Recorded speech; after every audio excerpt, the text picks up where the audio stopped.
All right, good morning, everybody. Thank you all for showing up this morning to officially welcome back Kelly Kroskoff as the president of basketball business operations for the. Nobody expected this. The woman sitting at the top of the entire organization, the president of the Indiana Fever, finally stated the silent part out loud. Her comments aroused the entire basketball music community in addition to raising eyebrows. For the first time, the true nature of that franchise's music, politics, pressure, locker room dynamics, and the conflict between building a champion and a brand was revealed. And when you find out the full story, everything you think is true about Caitlin Clark's situation in Indiana is changed. Now let's go back to the beginning of this story. Before Caitlin Clark ever wore a Hoosier uniform, Indiana was among the least famous teams in professional basketball. There is talk about 6 wins in 2021, 5 wins in 2022, and 13 wins in 2023. For nearly 10 years, they were a joke. No fans, no buzz, no spotlight. No cameras would be present. The crowd weren't filling the seats. The WNBA scene had completely changed, regardless of the Fever. That was the reality. A once proud franchise became a mere afterthought. But no one in that front office could have planned what happened, no matter how hard they tried. Things drastically altered when the first overall pick in the 2024 WNBA draft walked into the room. Caitlin Clark did more than just reduce the temperature. She changed the league as a whole. The audiences were sold out everywhere she performed. There were record-breaking TV ratings, jerseys flying off the shelves, and a media frenzy never seen in women's basketball before. Music to be honest, never. In the middle of that eruption, the organization had to make a choice. Would they ride the wave or try to steer it in a different direction? That's when the whole story starts to get interesting.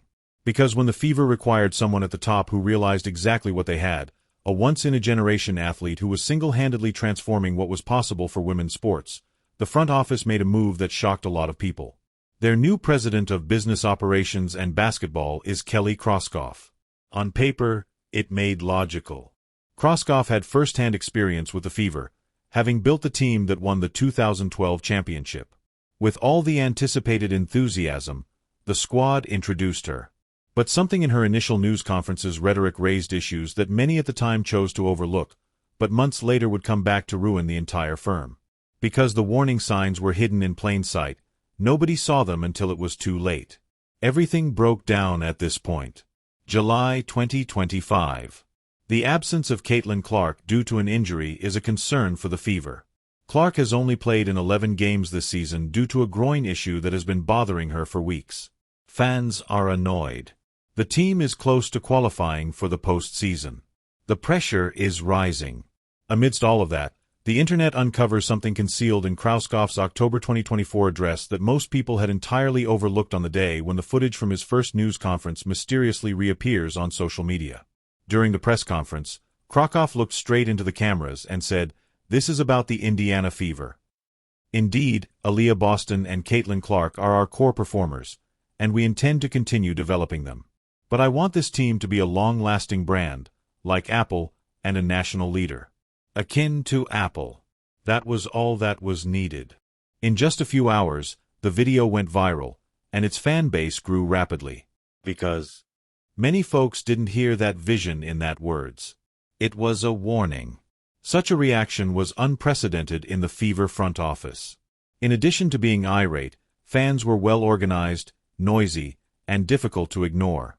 The analogy to Apple struck a different chord because of what Apple actually accomplished.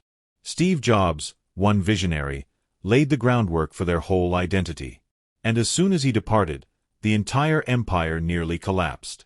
As a result, when the Fever president used that exact analogy, Clark supporters saw something in it that looked revealing, as though the organization already saw Clark as an element rather than the main focus. On social media, a fan reacted to enduring brands that share their beliefs.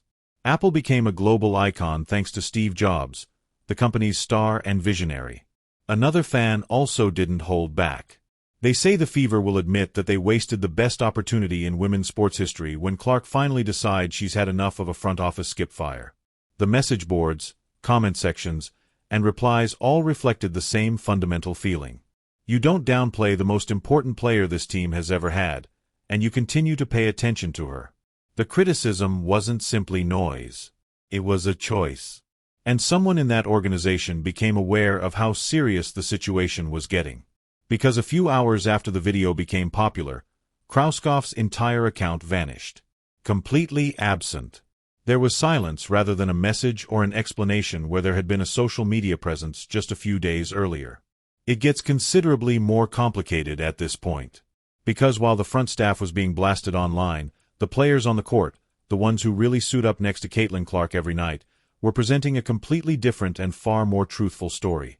Lexi Hull, one of Clark's closest pals, didn't hold anything when she applied for a Glamour magazine profile. Hull said that everyone in the league was already aware of the fact that almost no one wearing a Fever uniform has previously been willing to disclose. I think there is some jealousy over the Fever because of the media attention and the supporters who have stood beside us since Caitlin came. She went one step further and revealed that teams from all over the league have been talking openly about things like, "We can't let the Fever win," in their own locker rooms. Hull's comments exposed an unsettling reality that had been emerging for 2 seasons. The Fever does more than just play hoops these days. Because of the players on their squad, opposing teams have singled them out every time they step onto the court. And not because of the team's performance, but rather because of one individual. Sophie Cunningham took it a step farther. The player who made it clear early on that taking cheap shots at her teammate would have consequences and who established herself as Clark's enforcer on the floor had already come forward and confirmed what the entire league had been speculating about. "Before I joined Indiana, Cunningham said I heard it. When she was still in Phoenix," she said, "there were explicit conversations about Clark in the locker room. That competitors weren't just out to win. They were trying to get their point across." Music throughout the season, the tale of Clark being physically attacked and getting an endless welcome to the W moment has been told. The physical play directed against Clark was so intense that even unbiased onlookers were taken aback. And by the time her season ended after just 13 games due to a groin injury, many were seriously doubting if the officiating had sufficiently protected her. The response was no, according to an increasing proportion of those who were paying close attention. But that was just the beginning. Because all of this was taking place in the public view, the inside narrative of what it's truly like to be Caitlin Clark's co-worker was starting to come to light. It was also not what the critics had expected. The narrative that Caitlin Clark's critics had pushed the most was a simple one. That she created problems in the lavatory. The players didn't like her. That no team could withstand the fissures brought on by the fame and attention. Hall of Famer Cheryl Swoops stated on a podcast in September 2024 that key members of the Fever were quietly showing their lack of interest in going. That the situation around Clark was beyond their capacity. It spread swiftly. It was either replayed everywhere or became part of the background noise that accompanied the Fever into their second season together.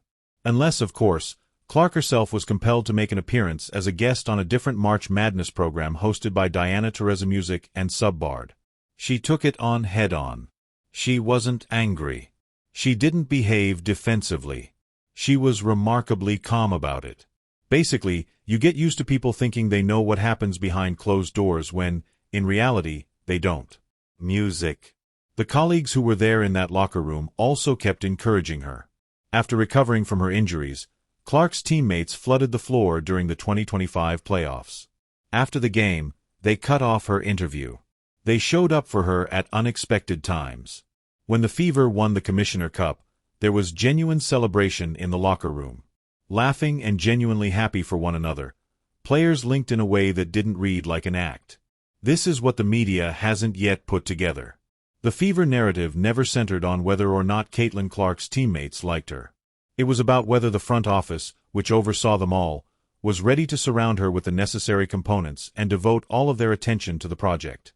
The difference is that Boston had a close relationship with Clark because the links were real on the court level. Lexi Hull was cautious. Sophie Cunningham and other new players were gushing over Clark before they had even played a game together. Michaela Timpson, the rookie who made the final roster, showed genuine respect for Clark in a manner that is hard to imitate. After the expansion draft, Clark wrote comments on Instagram for 2 of her teammates, stating things like, "Cub I love you," for Christy Wallace and "My Aussie for life," for Chloe BBY. The affection was genuine. These were real relationships. But contacts are not enough to win titles. And that was the tension at the heart of it all. Not only the Apple soundbite, but the entirety of Kelly Kroskoff's comments from the October 2024 press conference featured something that many people missed in their rush to voice their disapproval. When Kroskoff said that she wanted the Fever to be a long-lasting brand, she was talking about the long game.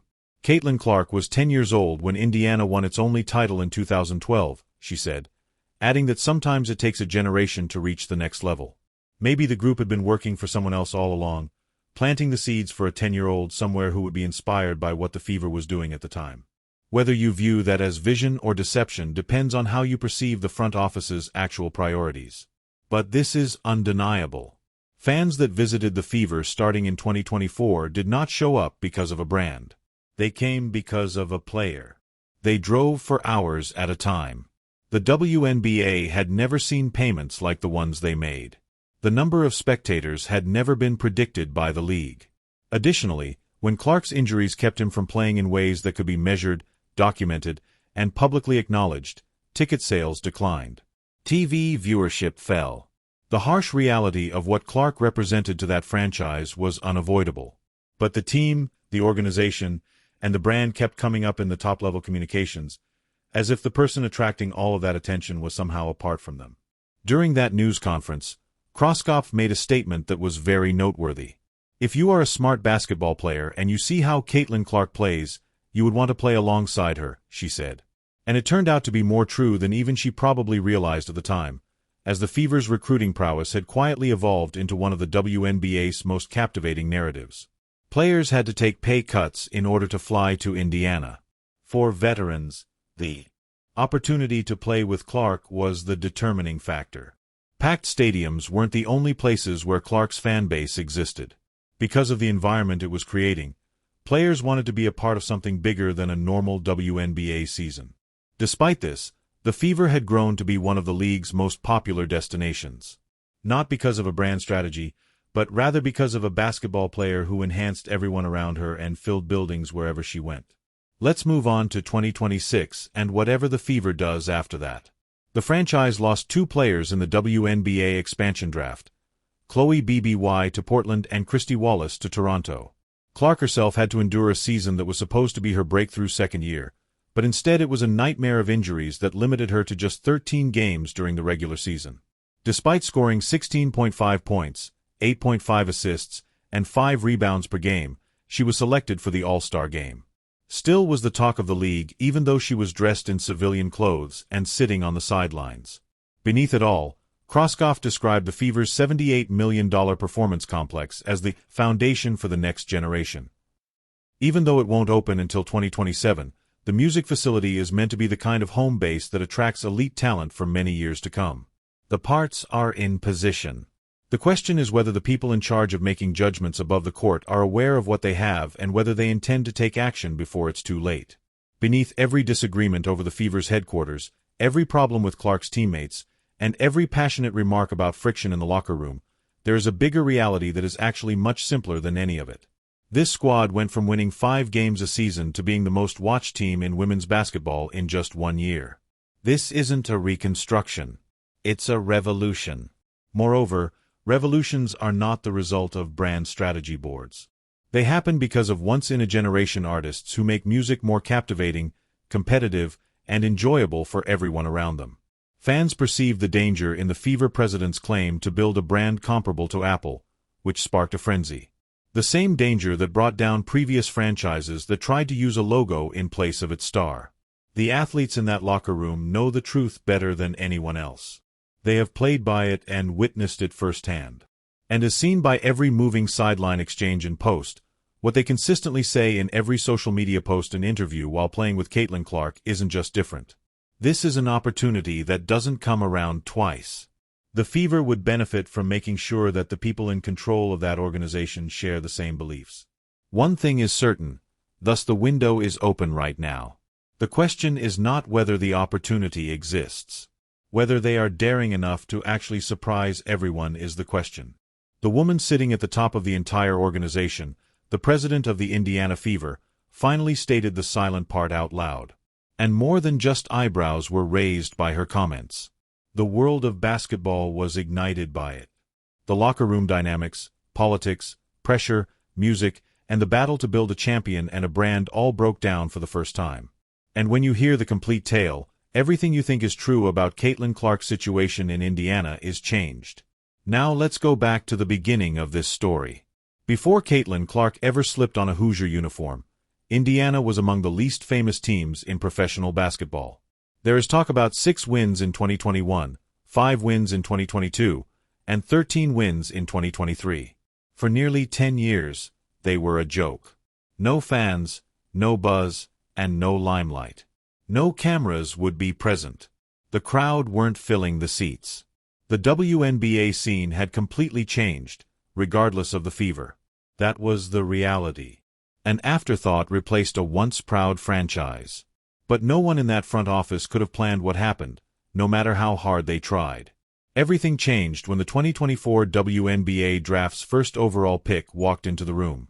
Not only did Caitlin Clark drop the temperature, the entire league was affected by her.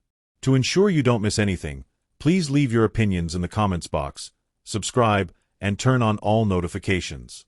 Once you click the video on the screen, we'll see you in the next one.